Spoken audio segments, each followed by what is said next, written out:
Bonjour à tous, on se retrouve donc ce début de printemps, bien lancé en ce mi-avril, sous un beau petit soleil en Creuse et Limousin.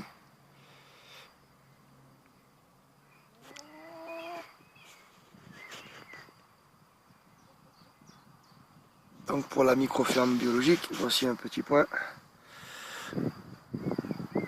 Microferme biologique Limousin, si j'en oublie une partie ça ne fonctionnera pas. Donc on entretient, comme vous le voyez,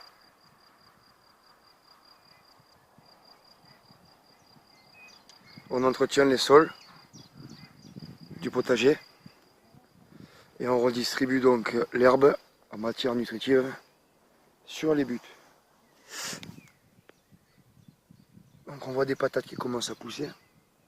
Ces mêmes buts ont été faits donc l'année dernière et ont déjà commencé à donner en fin de saison dernière. Donc on se retrouve avec un coin potager tout le long comme ça. Et là, on voit une haie, la haie qui protège du vent. C'est une haie de petits fruits tout le long. Donc on est en exposition plein sud. Le soleil se lève de ce côté-là, il se couche là-bas. Les vents dominants, ils viennent d'en face. Et on est plutôt bien protégé par une barrière végétale d'arbres hauts.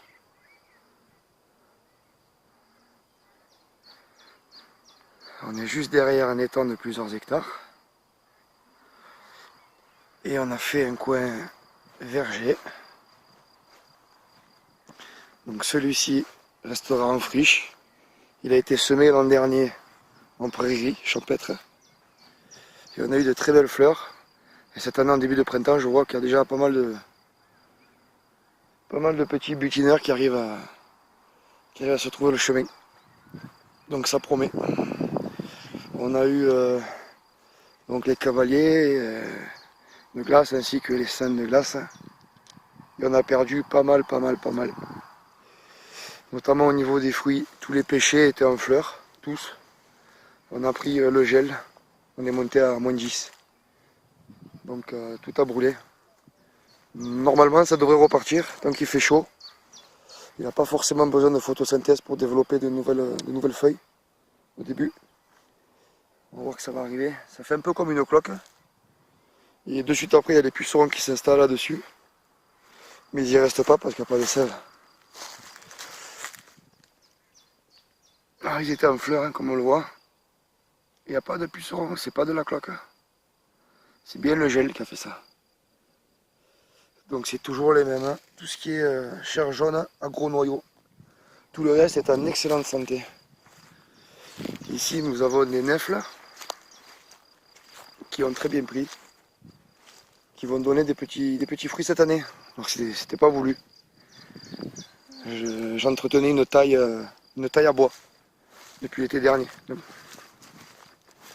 Donc là on est sur le coin des cerisiers. Donc c'est des cerisiers prêts à prendre n'importe quelle forme. Que ce soit de la palmette, que ce soit pour faire de la haie. Donc on peut. Ils ont été sélectionnés pour leur résilience. Parce qu'ici nous sommes sur un sol particulièrement acide.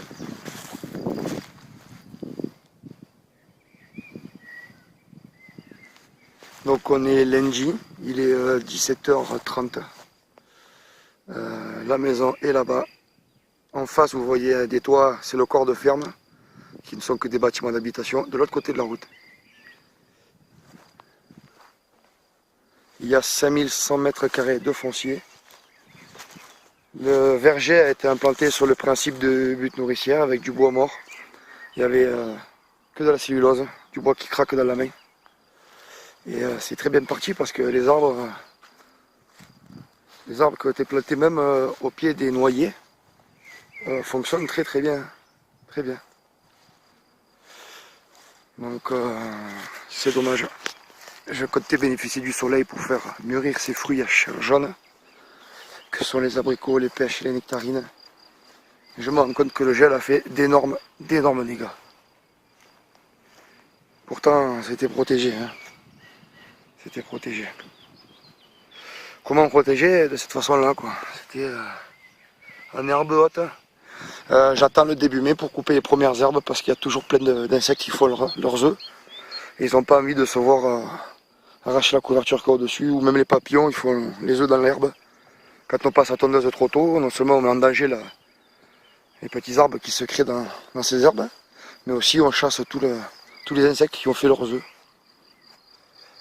Donc on est toujours sur le principe des buts en permaculture et bien sûr électroculture. Je vous ai déjà montré plein de fois. C'est un simple grillage galvanisé tout le long. Donc en fait au départ on décaisse et on commence à mettre tous les déchets verts. Ce processus prend à peu près 1 an pour le remplir sur une butte qui fait à peu près 30 mètres sur un site de 5000 m². Ça vous laisse une idée à peu près de l'autoproduction de matière végétale. On met donc pas de carton, là il y en a 2-3 mais c'est l'exception. Que des déchets végétaux, des déchets verts, des bouts d'arbres. Et à la fin, je vais récupérer en fait toute la petite bosse là qui est en fait la terre décaissée et elle est restée vivante le plus possible.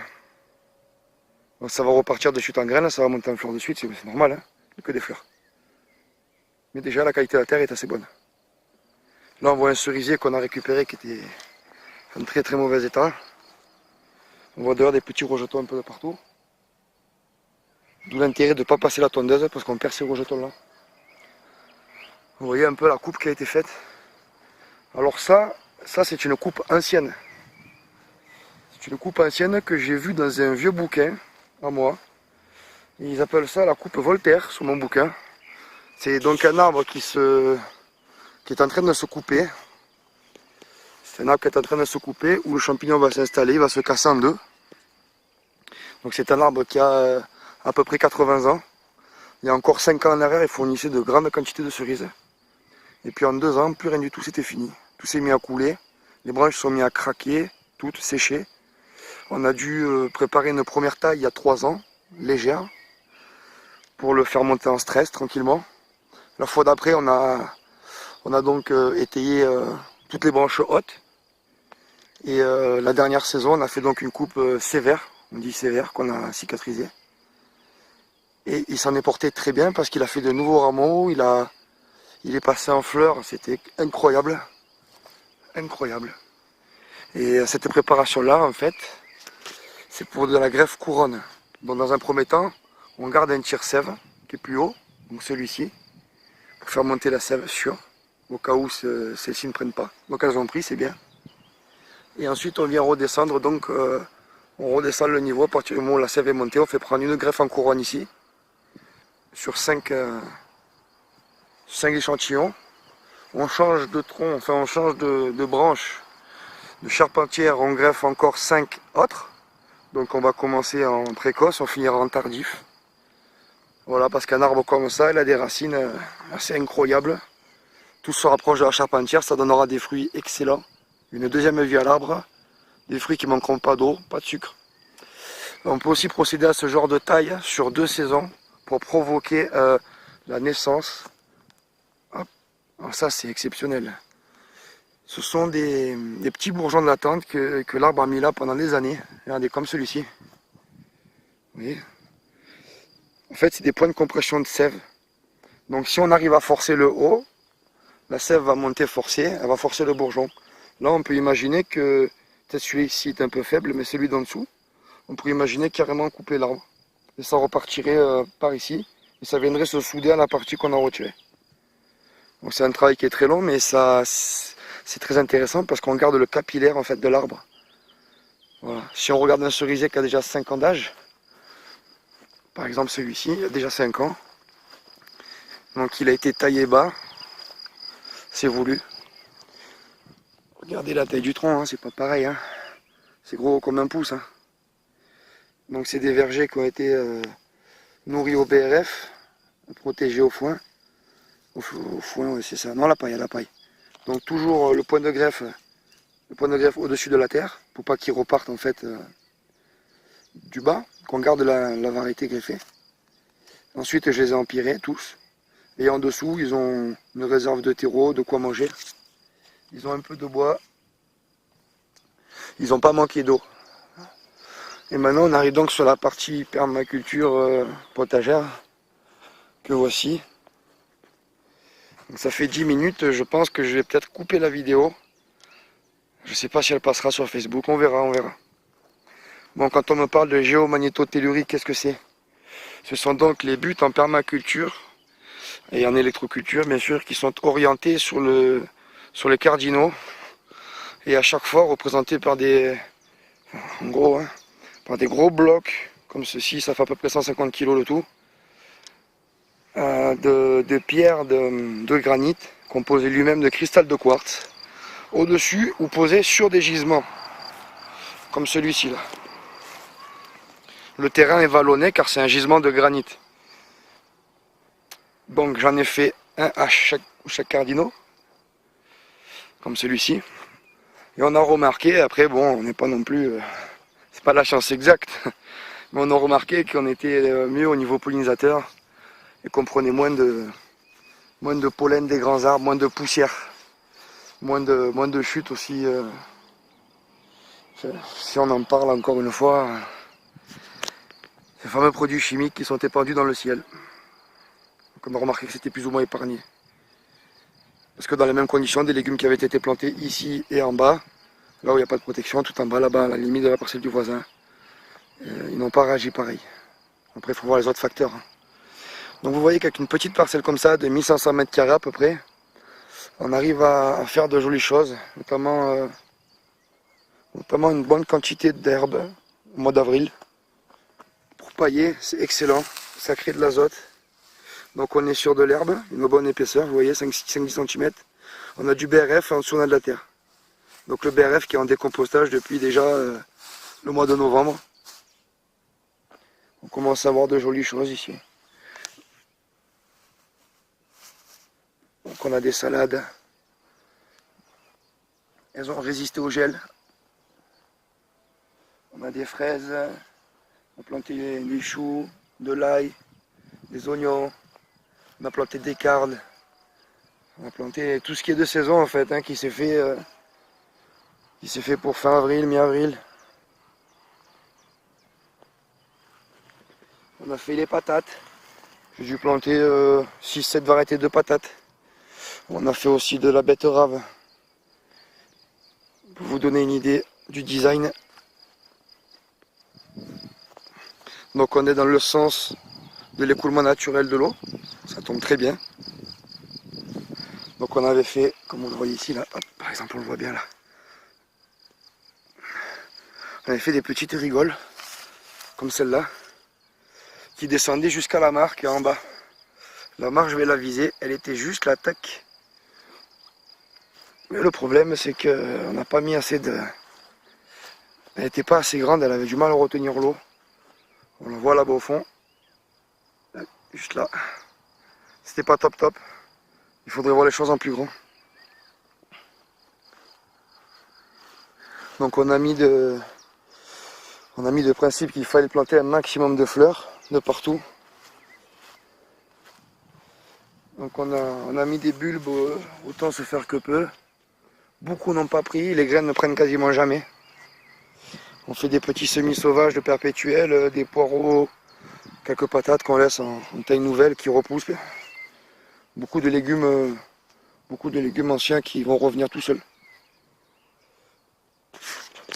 Donc on a des cassis, il y a des groseilliers, il y a des mûres, des myrtilles, il y a des groseilles, il y a des fraises, il y a des framboises. Donc ça va être taillé, tutoré pour la saison. Ils viennent juste de repartir là. J'adore cette variété parce qu'elle fait des gros fruits sans avoir d'épines. C'est superbe. On a des ribènes. Vous voyez ce genre de choses là? Ah, on n'enlèvera pas comme ça, hein, regardez. C'est du cristal de quartz, on le voit que ça brille. J'essaie de vous faire un zoom.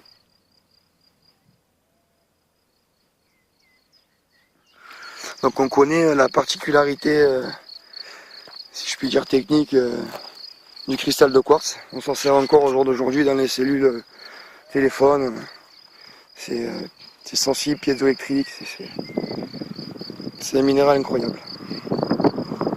Donc il faut bien se dire que sur un peu plus d'un demi-hectare comme ça, entre l'eau, on n'a pas de voisins directs. Ce sont eux, viennent de temps en temps le week-end. Et eux ici sont des Parisiens qui viennent pour les vacances. C'est assez puissant au niveau énergie. Ça répond bien. Donc voilà pour ce petit tour de jardin. On va peut-être aller voir du côté des poules. Donc j'ai eu quelques soucis avec les poules, elles sont tombées malades.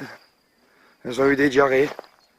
Donc il est fort probable qu'elles aient attrapé le ver pendant l'hiver.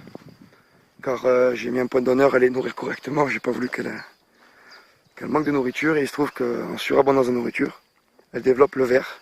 Et donc des fientes transparentes, voire même liquides. Donc on a eu un premier poussin qu'on a retrouvé mort, c'est dommage, c'est le tout premier. On était triste, on attendait avec impatience. Donc voici mes poules qui sont contentes de me voir. Et oui. Donc ce sont des faveroles, comme vous pouvez le voir, de grande taille. Et le coq Lucien. Donc ils ont fini leur première année là. Ils auront un an tout plein au mois de juillet. Donc un petit poulailler qu'on nettoie une fois par semaine.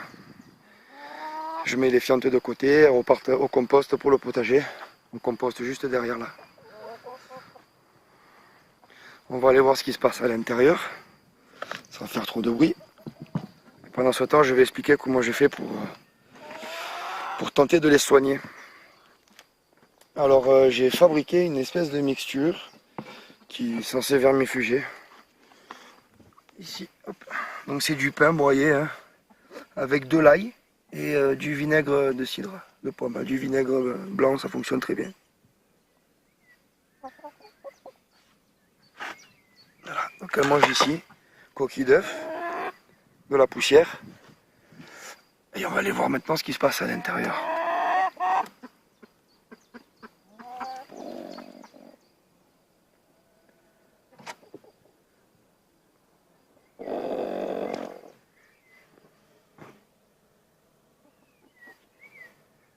Il y a eu du dégât, donc c'est peut-être bon à renettoyer.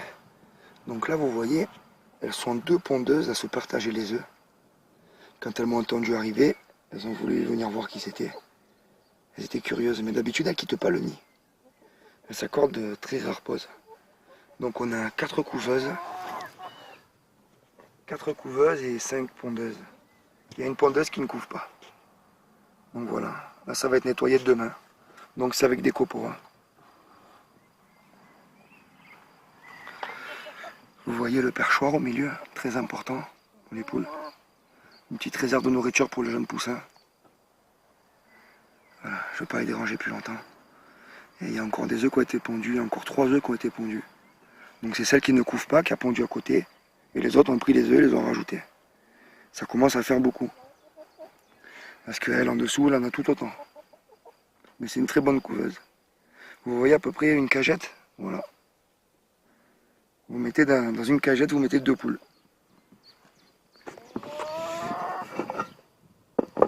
Donc ça va être intéressant de voir si ça passe sur Facebook cette vidéo. Voilà. Mais je vais les laisser tranquille. On a une petite poule naine là. Alors comment j'ai su qu'elles étaient malades? Elles avaient, comme on appelle, le cul noir. Regardez ce qu'il vient de faire le coq.